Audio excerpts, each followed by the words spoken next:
दोस्तों, रात में भयानक अंधेरे से घिरी नेशनल हाईवे की वो जगह बहुत ही ज़्यादा डरावनी लग रही थी। लेकिन अच्छी बात ये थी कि अब तक मैं बस स्टैंड पर पहुंच गया था। मुझे थोड़ी देर पहले ही पता चला था कि इस जगह पर एक्सीडेंट होना एक आम बात है। थोड़े दिन पहले यहाँ पर लगभग 16 लोगों की मौत हो गई थी और ये सुनकर ये आदमी के रोंगटे भी खड़े हो जाते हैं। लोगों का तो यहाँ तक मानना था कि हर 10 दिन के अंदर यहाँ कोई ना कोई एक्सीडेंट हो ही जाता है। इसका कारण क्या है ये तो कोई नहीं जानता, पर मैं अभी भी बस के इंतजार में था। मेरे साथ मेरी बुआ का लड़का सचिन भी था। सचिन को डर जैसी चीज का कोई एहसास नहीं होता था, वो एकदम चिल बंदा था। ऐसे में सचिन ने मुझे हिम्मत देते बोला, अरे भाई ठंड की रात है और बस के आने में थोड़ा टाइम है, ऐसे में हमें एक सिगरेट पीनी चाहिए। दोस्तों, उसकी बात सुनकर मुझे भी कहीं ना कहीं उसकी भी बात ठीक लगी। लेकिन सबसे ज्यादा अजीब बात ये थी कि इस बस स्टैंड के दूर दूर तक हमें कोई भी दुकान दिखाई नहीं दे रही थी। हम दोनों हैरान हताश होकर सड़क से थोड़ा आगे चलने लगे। हम इस उम्मीद में थे कि थोड़ा आगे जाने के बाद हमें कोई ना कोई दुकान दिखाई दे ही जाएगी। हम पूरी उम्मीद के साथ सड़क से आगे बढ़ते जा रहे थे। फिर थोड़ी दूर आगे जाने के बाद मुझे एक आदमी दिखाई दिया। पहली बार इस सड़क के ऊपर मैंने किसी आदमी को भटकते हुए देखा था, पर जैसे ही मैंने उस शख्स को भटकते हुए देखा तो मैं उसे आवाज देने लगा, लेकिन मेरी आवाज का कोई फायदा नहीं हुआ।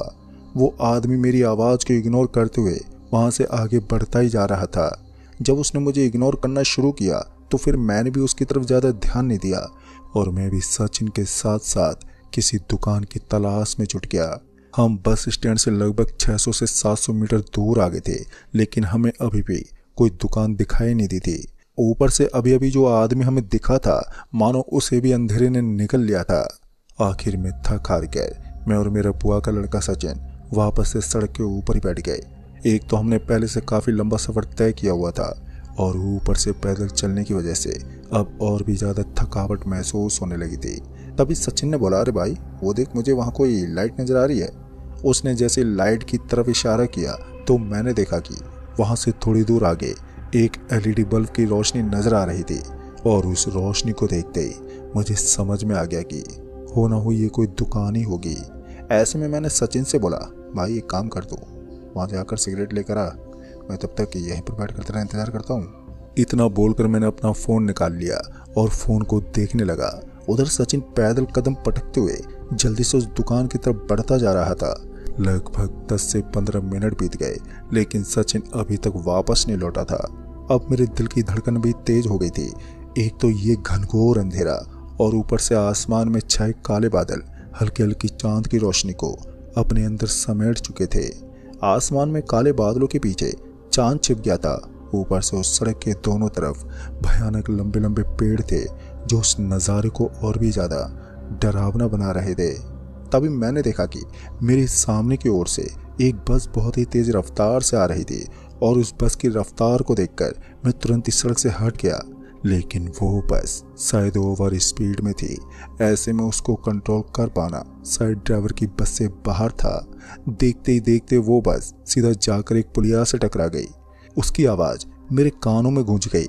वो पुलिया वहां से लगभग 400 से 500 मीटर दूर थी, लेकिन आवाज से मैं इस बात का अंदाजा लगा सकता था कि बस का बहुत ही भयानक एक्सीडेंट हुआ है।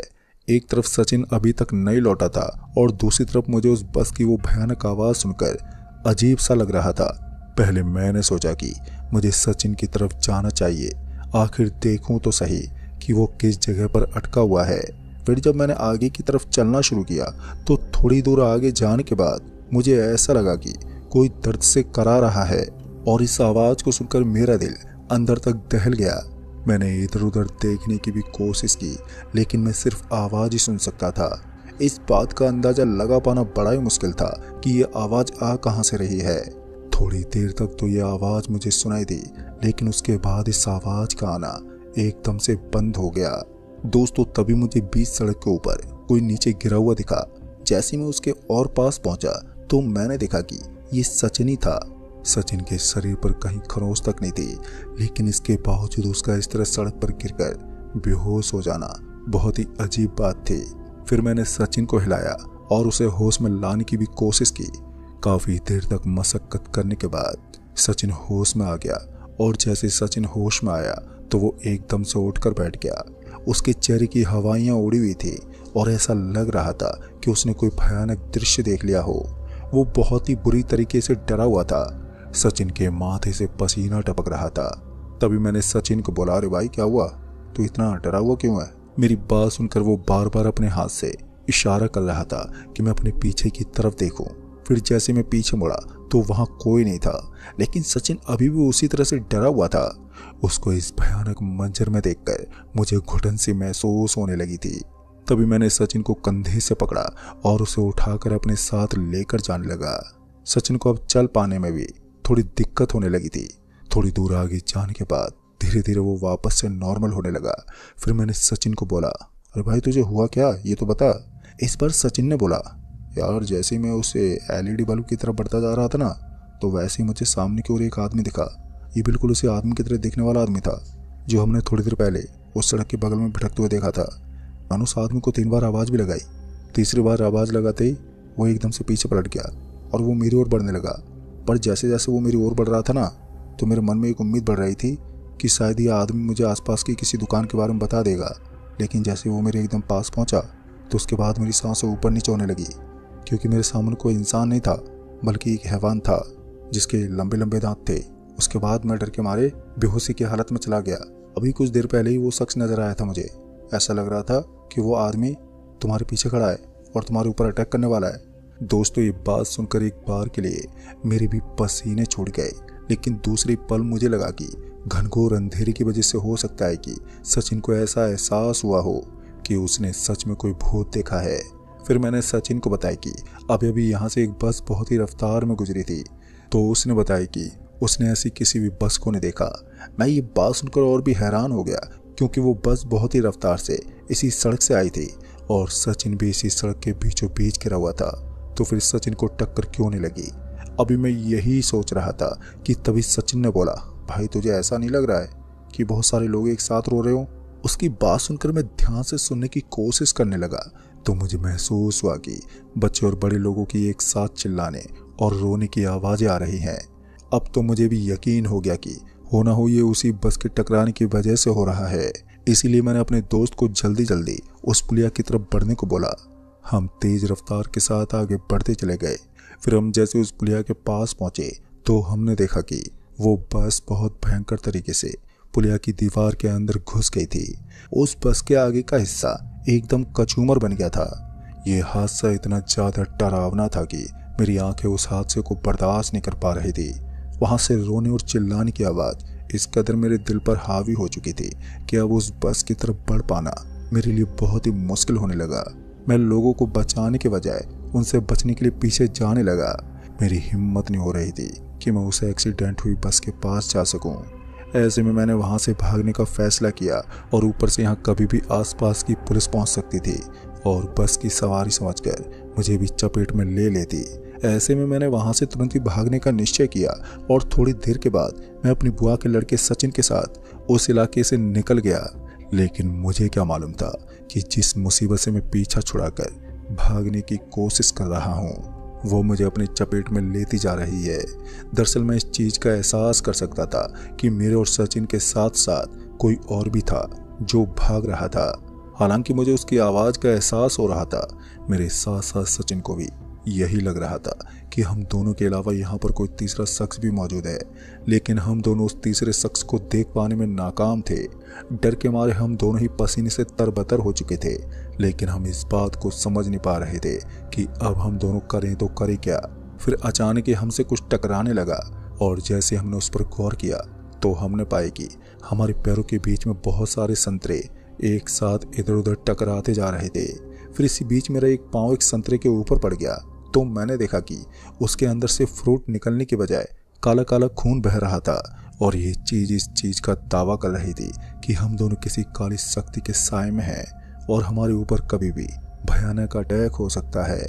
यही बात मैंने अपने भाई सचिन को बताई तो वो भी यही देखकर बुरी तरह से डर गया। अब हम दोनों के अंदर हिम्मत नहीं थी कि उस भयानक माहौल में और भी ज्यादा सड़क के ऊपर भाग सकें। ऐसे में हमने घुटने टेकना ही बेहतर समझा। आखिर में थक हार कर हम दोनों सड़क के किनारे घुटनों के बल बैठ गए और तभी किसी ने हमें पीछे से आवाज लगाते बोला, तुम जैसे लोगों की वजह से लोग अपनी जान गंवा देते हैं, दोस्तों ये भयानक शब्द सुनने के बाद मैंने अपनी गर्दन मोड़कर पीछे की तरफ देखा तो उसके बाद तो मेरे पैरों तले मानो जमीन ही खिसक गई। इस बार मेरे सामने कुछ ऐसा दृश्य था जिसके बारे में मैं अपने बुरे सपने में भी नहीं सोच सकता था। दरअसल मैंने देखा कि जैसे मेरे भाई सचिन ने बताया था वो ठीक उसी तरह दिखने वाला भयानक हैवान था।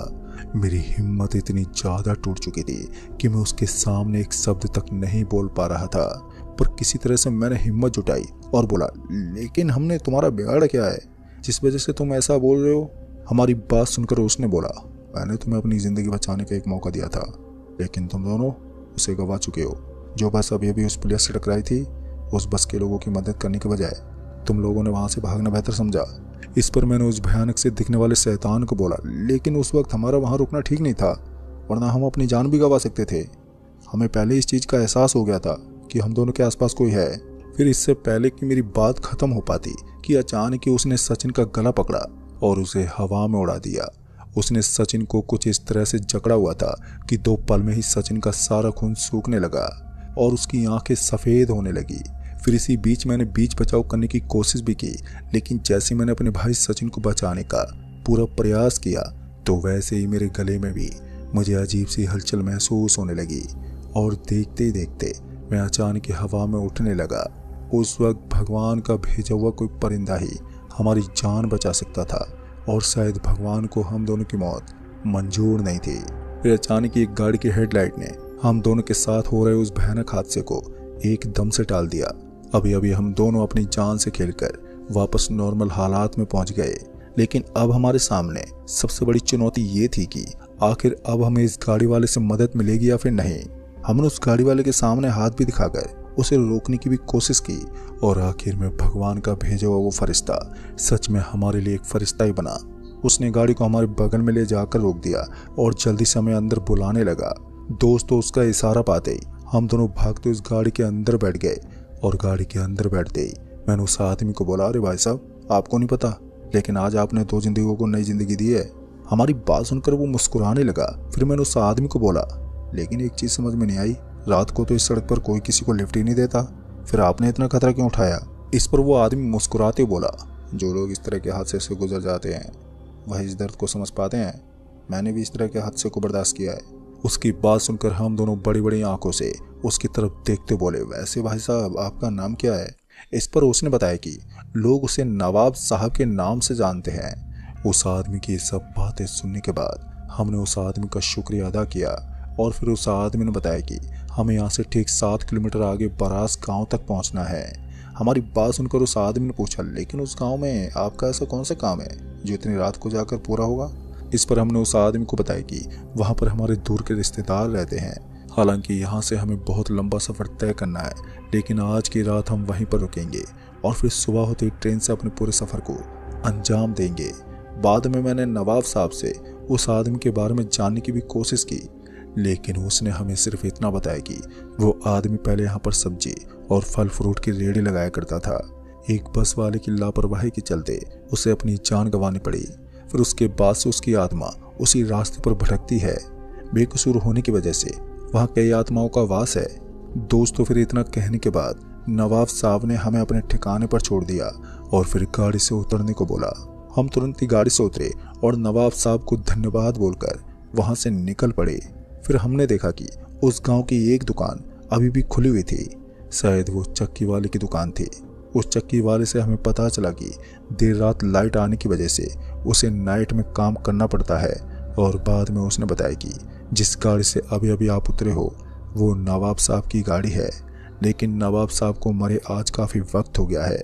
इतना सुनने के बाद तो हमारे पूरे शरीर में और भी सनसनी मच गई, लेकिन बाद में उस आदमी ने बताया कि नवाब साहब किसी को भी नुकसान नहीं पहुंचाते, वो हर इंसान की मदद करना चाहते हैं, क्योंकि एक बस हादसे में उनकी भी गाड़ी चपेट में आ गई थी और उनकी भी मौत हो गई। अब ये सुनकर मैं समझ गया कि ये सब माजरा एक बस से चला है। दोस्तों उस दिन हमारी जान बचाने में नवाब साहब का बहुत ही बड़ा हाथ था, लेकिन उस दिन के बाद मैंने कभी भी इस तरह के हाईवे और सड़कों पर इतनी रात को भटकना ही छोड़ दिया। तो दोस्तों इस कहानी में बस इतना ही। तब तक के लिए बाय।